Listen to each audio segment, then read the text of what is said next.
जय श्रीराम। आज आमे पुणी एकाठी ହେଇଛେ ଗୋସ୍ୱାମୀ ତୁଳସୀଦାସଙ୍କର ଅମର କୃତି ଶ୍ରୀ ରାମଚରିତ ମାନସର ଗଭୀରକୁ ଯିବା ପାଇଁ। ଆମ ପାଖରେ ମୂଳ ପାଠ୍ୟ ଅଛି ଆଉ ଆଜି ଆମେ ଏ ବିଶେଷ କରି ବାଳକାଣ୍ଡର 36 ନମ୍ବର ଦୋହା ଆଉ ତାପରର କିଛି ଚଉପାଇ ଦେଖିବା। हाँ ए अंशटा बहुत महत्वपूर्ण एकदम କାରଣ ଏଇଠି କବି ନିଜେ ତାଙ୍କ ଗ୍ରନ୍ଥର ଯୋଉ ସ୍ୱରୂପ ସେଇଟାକୁ ଗୋଟେ ଅଦ୍ଭୁତ ରୂପକ ଦେଇ ବୁଝାଉଛନ୍ତି। हाँ ତେବେ ଆମର ଲକ୍ଷ୍ୟ ରହିବ କେବଳ ଶବ୍ଦର ଅର୍ଥ ନୁହେଁ, ତା ଭିତରେ ଥିବା ଗଭୀର ଭାବ, ସେ କାବ୍ୟିକ ସୁନ୍ଦରତା ଆଉ ଆଧ୍ୟାତ୍ମିକ କଥାଟାକୁ ଏକାଠି ବୁଝିବା। ଆଉ ଏଇଟା ପୂରାପୂରି ବୁଝିବା ପାଇଁ ଆଲୋଚନାଟା ଶେଷ ଯାଏଁ ଶୁଣିବାକୁ ପଡ଼ିବ ନିଶ୍ଚୟ। ନିଶ୍ଚୟ। ଆଉ ହଁ, ଯଦି ଏମିତି ଗଭୀର କଥା ସବୁ ଶୁଣିବାକୁ ଭଲ ଲାଗୁଥାଏ ତେବେ ଆମ ସହ ଯୋଡ଼ି ହୋଇ ରହିବାକୁ ଭୁଲିବେନି ଆଶା। ଠିକ୍ ଅଛି, ତେବେ ଚାଲନ୍ତୁ ଆରମ୍ଭ କରିବା ସେଇ ପ୍ରସିଦ୍ଧ ଦୋହାରୁ।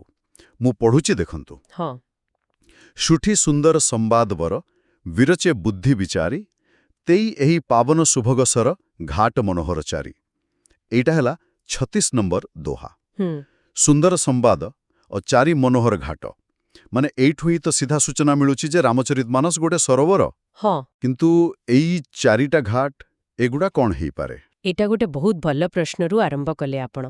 ଦେଖନ୍ତୁ, ତୁଳସୀଦାସ ନିଜେ ଏ ଗ୍ରନ୍ଥରେ ଚାରିଟା ମୁଖ୍ୟ ସମ୍ବାଦ କଥା କହିଛନ୍ତି। ଆଚ୍ଛା। ହଁ, ପ୍ରଥମଟା ହେଲା ଭଗବାନ ଶିବ ଆଉ ମାତା ପାର୍ବତୀଙ୍କ ଭିତରେ ଯୋଉ କଥାବାର୍ତ୍ତା। ଓହୋ। ଦ୍ୱିତୀୟରେ ଯାଜ୍ୟମାଳକ୍ୟ ଋଷି ଆଉ ଭରଦ୍ୱାଜ ଋଷିଙ୍କ ସମ୍ବାଦ।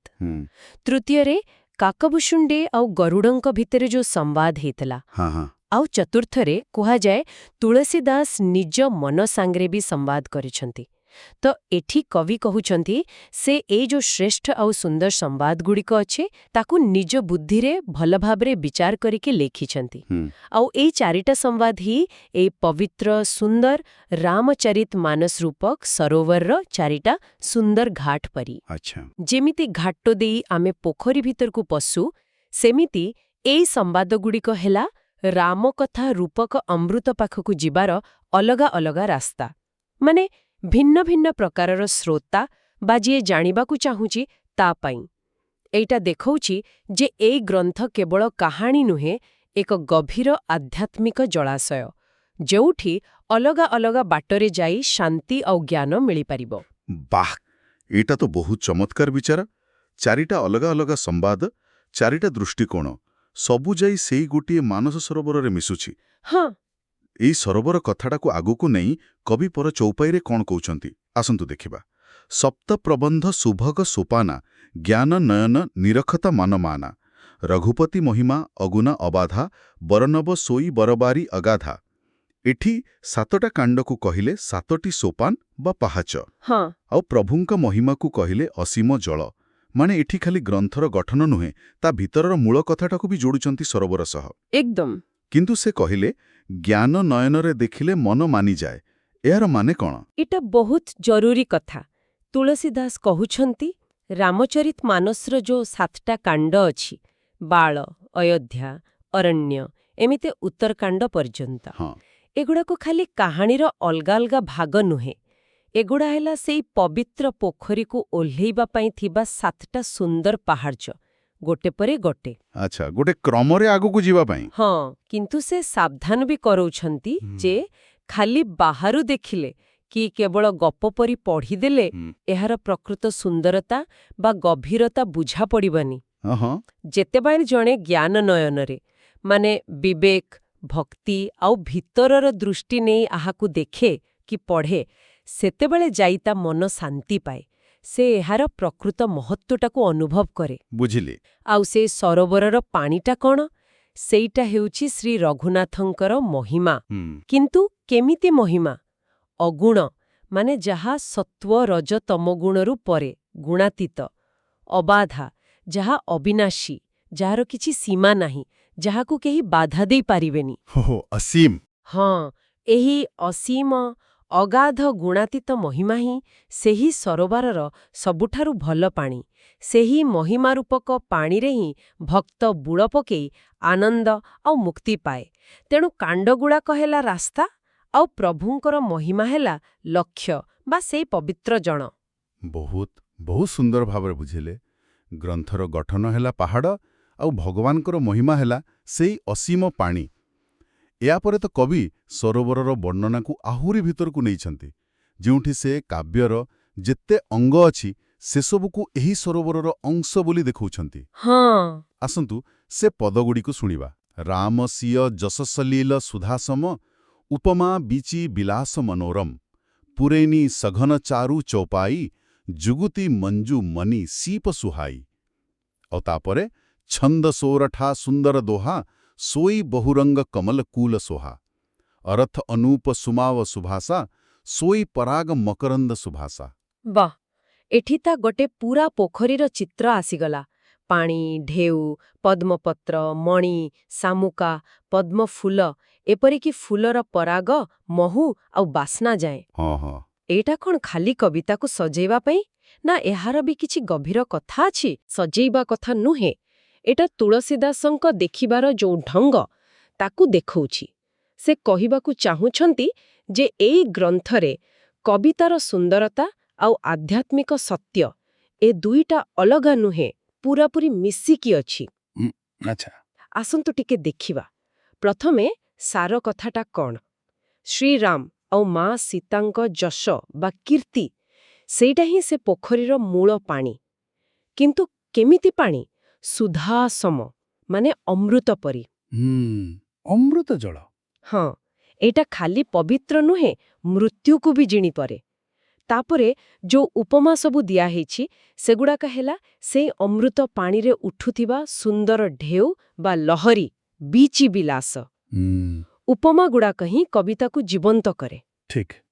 ତାପରେ ଯୋଉ ଚୌପାଇ ସବୁ ଅଛି, ଯାହାକି ମାନସର ମୁଖ୍ୟ ଛନ୍ଦ, ସେଗୁଡ଼ାକ ହେଲା ପୋଖରୀରେ ମାଡ଼ି ରହିଥିବା ପଦ୍ମପତ୍ର, ପୁରୈନି ସଘନ। ପତ୍ର ଯେମିତି ପାଣିକୁ ଘୋଡ଼େଇକି ରଖେ ଆଉ ସୁନ୍ଦର ଦିଶେ। ହଁ ହଁ ଆଉ ଯୋଉ ଯୁକ୍ତି ଦେଇ ଚତୁର ଭାବରେ କଥାକୁ କହିବାର ଶୈଳୀ, ଯୁଗତି, ସେଇଟା ହେଲା ପାଣି ଭିତରେ ଥିବା ସୁନ୍ଦର ମଣି ଆଉ ଶାମୁକା, ମଞ୍ଜୁ ମନି ଶିପ୍ ପରି। ଓହୋ, ଯାହା ସହଜରେ ଦେଖାଯାଏନି। ଏକଦମ ଭିତରେ ଲୁଚି ରହିଥିବା ଦାମୀ ଜିନିଷ ଆଉ ଯୋଉ ଅଲଗା ଛନ୍ଦ ଅଛି, ଯେମିତି ସୋରଠା, ଦୋହା, ସେଗୁଡ଼ାକ ହେଲା ପୋଖରୀରେ ଫୁଟିଥିବା ରଙ୍ଗବେରଙ୍ଗର ପଦ୍ମଫୁଲ। ବାଃ। ଆଉ ଶେଷରେ କାବ୍ୟର ଯୋଉ ଅନୁପମ ଅର୍ଥ, ତାର ସୁନ୍ଦର ଭାବ ବା ରସ ଆଉ ମିଠା ଭାଷା, ଏସବୁ ମିଶିକି ହେଲା ସେଇ ପଦ୍ମଫୁଲର ପରାଗ, ମହୁ ଆଉ ବାସ୍ନା।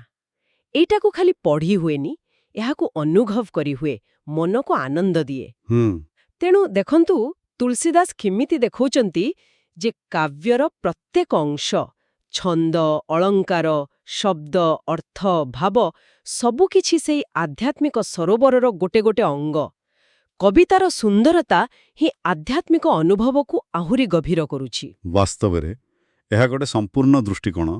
କାବ୍ୟ ଖାଲି ବାହାର ଖୋଳ ନୁହେଁ, ନିଜେ ବି ସେଇ ପବିତ୍ର ସରୋବରର ସୁନ୍ଦରତା ଆଉ ସାରତତ୍ତ୍ୱ। ବିଲକୁଲ। କିନ୍ତୁ କଥା ଏଠିକିରେ ସରୁନି ନା। କବି ଏହାପରେ ଆହୁରି ଆଗକୁ ଯାଇଛନ୍ତି।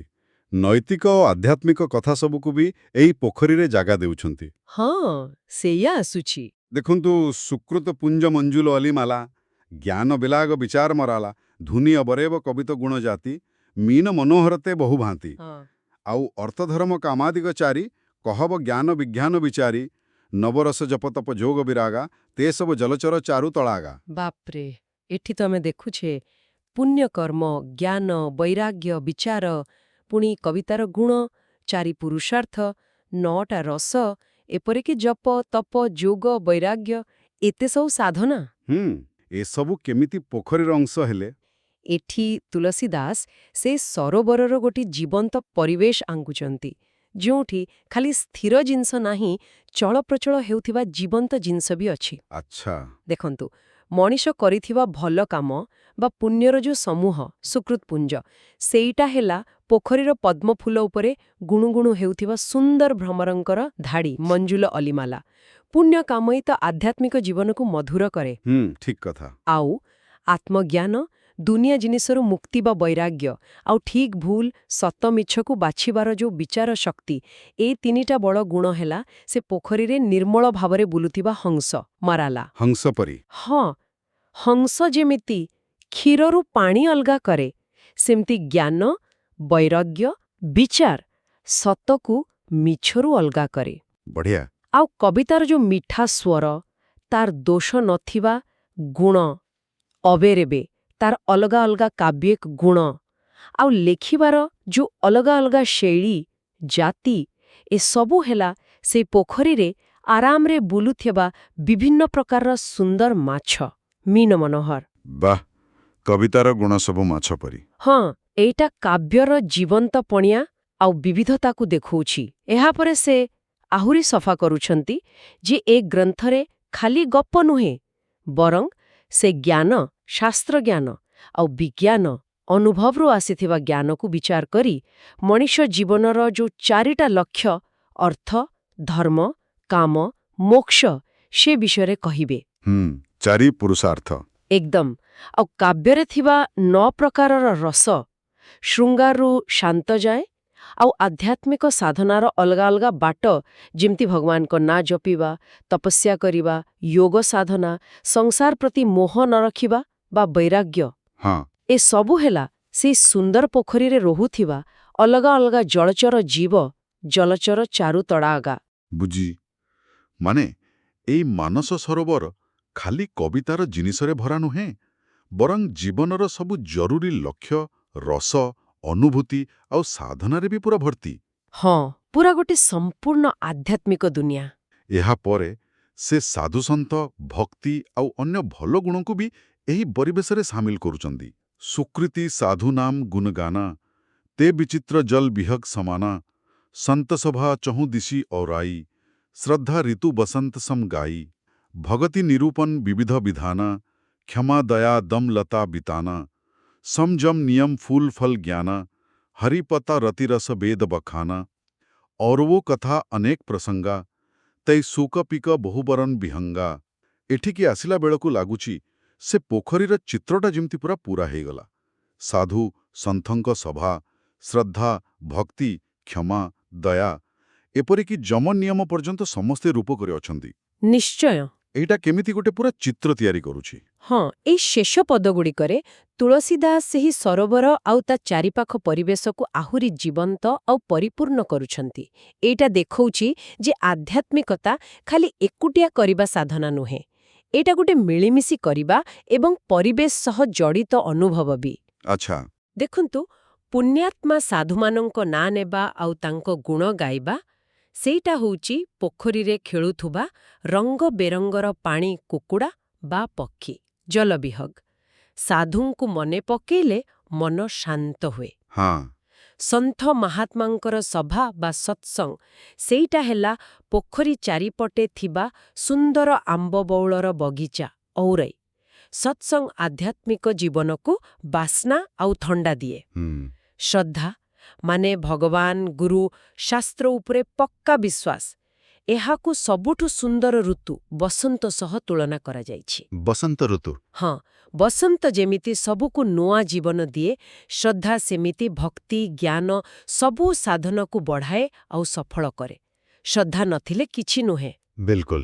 ଆଉ ଭକ୍ତିର ଯୋଉ ଅଲଗା ଅଲଗା ପ୍ରକାର, ତାର ବର୍ଣ୍ଣନା ଆଉ ଭଲ ଗୁଣ, ଯେମିତି ଅନ୍ୟକୁ କ୍ଷମା ଦେବା, ସମସ୍ତଙ୍କୁ ଦୟା କରିବା, ନିଜ ଇନ୍ଦ୍ରିୟକୁ କାବୁରେ ରଖିବା, ଦମ, ଏଗୁଡ଼ାକ ହେଲା ପୋଖରୀ କୂଳରେ ଥିବା ସୁନ୍ଦର ଲତାକୁଞ୍ଜ, ଲତା ବିତାନା, ଯାହା ଛାଇ ଶାନ୍ତି ଦିଏ। ଆଶ୍ରୟ ପରି। ହଁ, ତାପରେ ମନକୁ ପୁରା ଶାନ୍ତ ରଖିବା। ଆଉ ଯୋଉ ଯମ ନିୟମ ଅଛି, ଅହିଂସା, ସତ୍ୟ ଆଉ ଶୌଚ, ସନ୍ତୋଷ, ଏମିତି, ଏଗୁଡ଼ାକ ହେଲା ସେହି ଲତାକୁଞ୍ଜରେ ଫୁଟିଥିବା ସୁନ୍ଦର ଫୁଲ। ଓହୋ। ଆଉ ଏସବୁ ସାଧନାର ଫଳସ୍ୱରୂପ ଯୋଉ ଆତ୍ମଜ୍ଞାନ ମିଳେ, ସେଇଟା ହେଲା ସେଇ ଲତାର ମିଠା ଫଳ। ଫଳ ଜ୍ଞାନ। ଫୁଲ ଆଉ ଫଳ। ହଁ। କିନ୍ତୁ ଏତେ ସବୁ ସାଧନା, ଗୁଣ, ଫୁଲ, ଫଳ, ଏସବୁର ସାର କ'ଣ? ସେଇଟା ହେଲା ଭଗବାନ ହରିଙ୍କ ପାଦପଦ୍ମରେ ଅତୁଟ ପ୍ରେମ ବା ରତି, ହରିପତ ରତି। ଏଇଟା ହିଁ ହେଉଛି ସେଇ ପରମ ରସ, ଯାହାକୁ ବେଦ ବି ସବୁଠୁ ଶ୍ରେଷ୍ଠ ବୋଲି କହିଛି। ରସବେଦ ବଖାନା। ଏଇଟା ହିଁ ଶେଷ କଥା। ଏକଦମ। ଏହା ହିଁ ସବୁ ଆଧ୍ୟାତ୍ମିକ ଅନୁଭବର ଶେଷ ଲକ୍ଷ୍ୟ। ଆଉ ଏଇ ମୂଳ ରାମକଥା ଆଉ ତତ୍ତ୍ୱ ଛଡ଼ା ଗ୍ରନ୍ଥରେ ଥିବା ଆହୁରି ଅନେକ କଥା, ଉପକଥା, କାହାଣୀ, ପ୍ରସଙ୍ଗ ସେଗୁଡ଼ାକ ହେଲା ସେଇ ପୋଖରୀ ଚାରିପାଖ ଗଛରେ ଖେଳୁଥିବା ଶୁଆ, କୋଇଲି ପରି ଅଲଗା ଅଲଗା ରଙ୍ଗର ସୁନ୍ଦର ପକ୍ଷୀ। ସୁକ ପିକ ବହୁବରଣ ବିହଙ୍ଗା। ହଁ, ଏଗୁଡ଼ାକ ମୂଳ କଥାର ସୁନ୍ଦରତା ବଢ଼ାନ୍ତି ଆଉ ପରିବେଶଟାକୁ ଆହୁରି ଜୀବନ୍ତ କରନ୍ତି। ବାଃ! ତେବେ ଏଇ ପୁରା ବିସ୍ତୃତ ରୂପକକୁ ଦେଖିଲେ ଗୋଟେ କଥା ତ ପୁରା ସ୍ପଷ୍ଟ ହେଇଯାଉଛି। ତୁଳସୀଦାସ ଖାଲି ଗୋଟେ କାହାଣୀ ଲେଖୁନଥିଲେ, ସେ ଯେମିତି ଗୋଟେ ପୁରା ଆଧ୍ୟାତ୍ମିକ ଦୁନିଆ ତିଆରି କରୁଥିଲେ। ହଁ, ସେୟା ଲାଗୁଛି।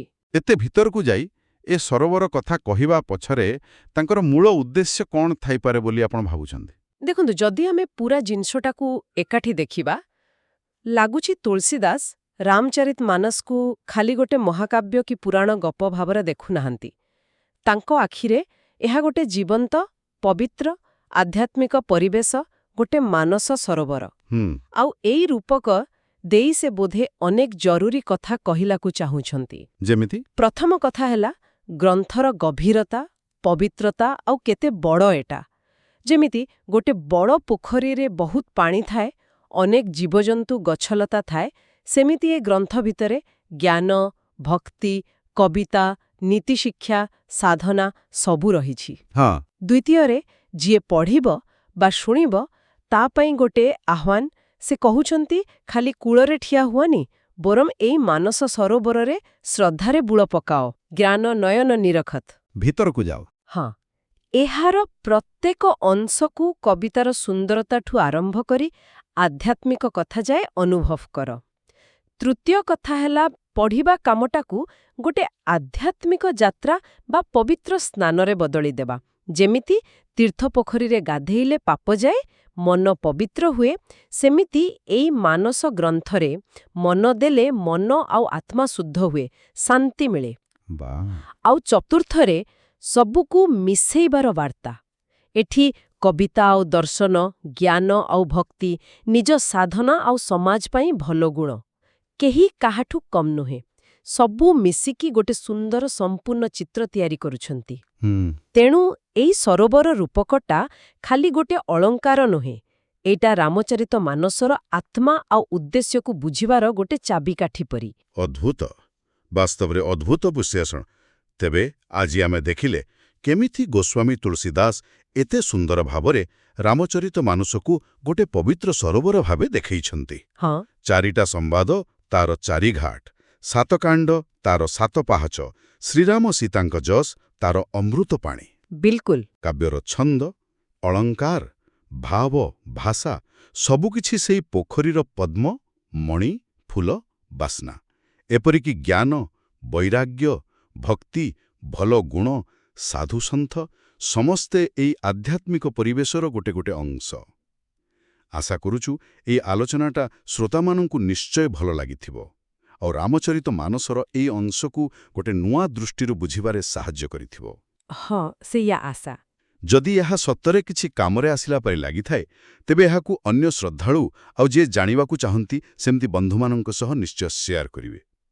ଭଗବାନ ଶ୍ରୀରାମଚନ୍ଦ୍ରଙ୍କ କୃପା ଆମ ସମସ୍ତଙ୍କ ଉପରେ ସବୁବେଳେ ରହିଥାଉ ଆଉ ଆମକୁ ଆହୁରି ଉତ୍ସାହ ଦେବା ପାଇଁ ଯଦି ସମ୍ଭବ କମେଣ୍ଟ ବକ୍ସରେ ଜୟ ଶ୍ରୀରାମ ନିଶ୍ଚୟ ଲେଖନ୍ତୁ। ହଁ, ନିଶ୍ଚୟ। ଆଗାମୀ ଭାଗରେ ଆମେ ରାମଚରିତମାନସର ଏହାର ପରବର୍ତ୍ତୀ ଅଂଶ ଉପରେ କଥାବାର୍ତ୍ତା ଜାରି ରଖିବା, ତେଣୁ ତାକୁ ଶୁଣିବାକୁ ଭୁଲିବେ ନାହିଁ। ଆଉ ଯିବା ଆଗରୁ ଗୋଟେ କଥା ଟିକେ ଭାବିବା ପାଇଁ ଛାଡ଼ି ଦେଇ ଯାଉଛି। ହଁ, କୁହନ୍ତୁ। ତୁଳସୀଦାସଙ୍କର ଏଇ ଯୋଉ ଏତେ ବଡ଼ ଆଉ ସୁନ୍ଦର ସରୋବର ରୂପକ, ଏଇଟା କ'ଣ ଖାଲି ଗ୍ରନ୍ଥର ମହତ୍ତ୍ୱ ବଢ଼ାଇବା ପାଇଁ ଗୋଟେ କାବ୍ୟିକ ଚାଲାକି?